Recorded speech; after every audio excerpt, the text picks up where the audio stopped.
Ito ang reading mo, Capricorn. Welcome back to our channel. Naway nasa mabuti kayong kalagayan while watching the channel. This is a general reading. Kayo nang bahalang magpalit-palit ang situation nyo sa reading ko.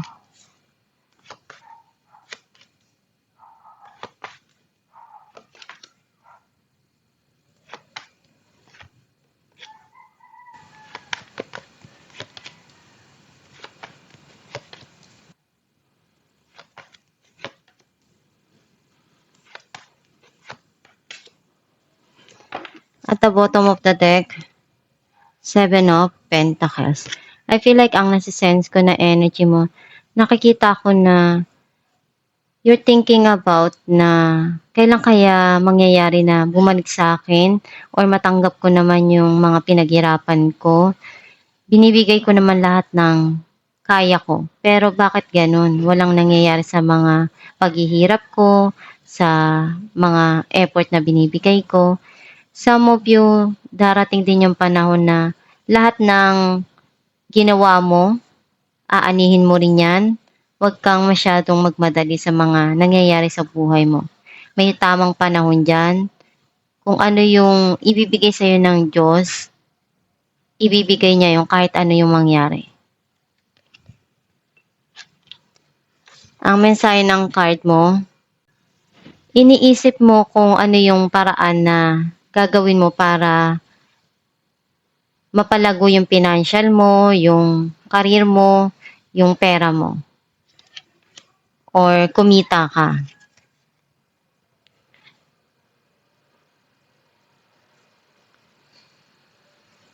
May darating na offer dito. Some of you, andun yung merong offer na tinanggihan mo and you feel regret dun sa pagtanggi mo na yon. Or nagsisisi ka dahil may mga nangyari sa nakaraan na hindi mo nagustuhan.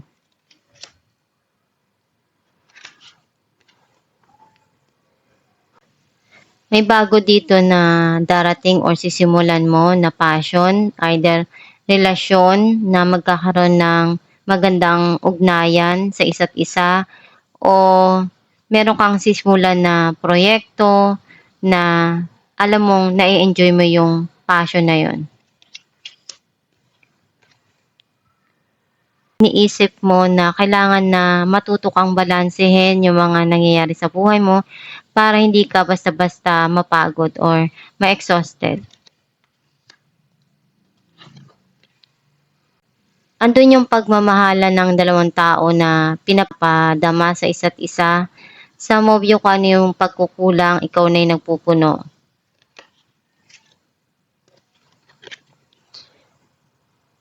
Lahat ng pagsusumikap ginagawa mo and nandun yung focus mo palagi sa karir mo na mapalago mo or mapaunlad mo yung pamumuhay mo, yung financial mo.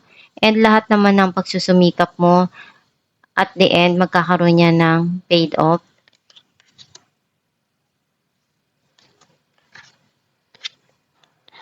May darating dito na magandang balita. Some of you, iniisip mo kung ano yung kailangan mong gawin dun sa sitwasyon na yon na nangyayari ngayon sa buhay mo. Or may iniisip ka dito na gusto mong umpisahan na alam mong makakatulong dun sa sitwasyon na nangyayari or dumarating sa buhay mo.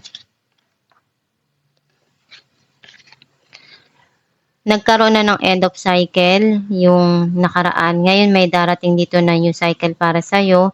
Andun yung peace and harmony. Clarify natin ang Page of Pentacles. Eight of Wands and Nine of Swords. May matatanggap ka dito na text, chat, or email. Some of you may mga nagpapagulo sa isipan mo or nagpapalungkot sa'yo. And hindi mo alam kung paano mo gagawin, kung ano yung hakbang na makakatulong doon sa sitwasyon na nangyayari ngayon sa buhay mo. Clarify natin na Ace of Wands, Page of Pentacles and Knight of Cups.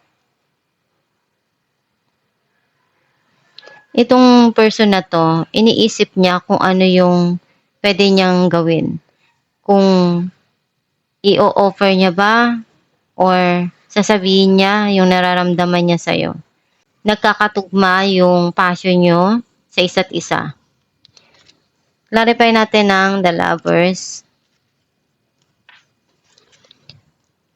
9 of Wands and Knight of Wands.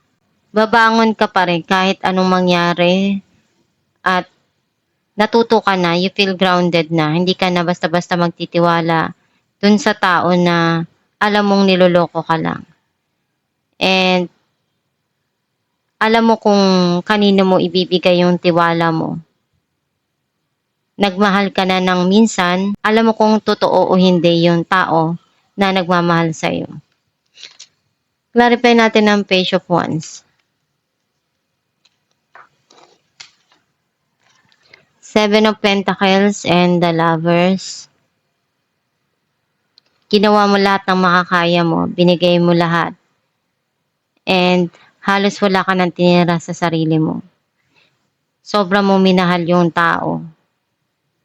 And iniisip mo na magsimula uli or meron kang marireceive dito na balita patungkol dun sa nakaraan. Clarify natin ang 4 of Cups. Ace of Wands and the Hierophant. Kung ano yung magpapasaya sa puso mo, yun yung sundin mo. Kung ano yung sa tingin mo gusto mong simulan dito, pag-isipan mong mabuti. And some of you, meron ditong offer na darating at gusto mong tanggapin. Kasi alam mong magiging masaya ka doon. Clarify natin ang Justice. King of Cups and Page of Swords. Itong person na to, sobra kanyang mahal. Inaalam niya kung ano yung mga ginagawa mo. Pinag-aaralan niya kung ano yung gagawin niyang hakbang. Some of you, andun yung pagmamahal mo. And may mga nangyari sa nakaraan na nagkakaroon na ng clarity at pinag-aaralan mo kung ano yung hakbang na gagawin mo. Clarify natin ang 8 of Pentacles. 4 of Pentacles and 8 of Swords. You feel trapped dun sa sitwasyon or nagmi-mirroring ka dun sa past kasi hindi mo pa rin makalimutan yung mga nangyari. Binibigyan mo muna ng attention yung trabaho mo, kung paano mo mapapalago yung financial mo at mapapaganda yung career mo. Some of you, kaya nagsisikap ka dahil gusto mo makapag-ipon at makapagpundar para sa mahal mo sa buhay at sa sarili mo. Clarify natin ang Wheel of Fortune. Knight of Swords and Ace of Pentacles. Merong bagong blessing dito na darating sa'yo or tatanggapin mo, some of you regalo. And yung nangyari sa nakaraan tapos na yun, magkakaroon dito ng communication or pag-uusap. Alamin natin kung ano mensahe ng yung gabay.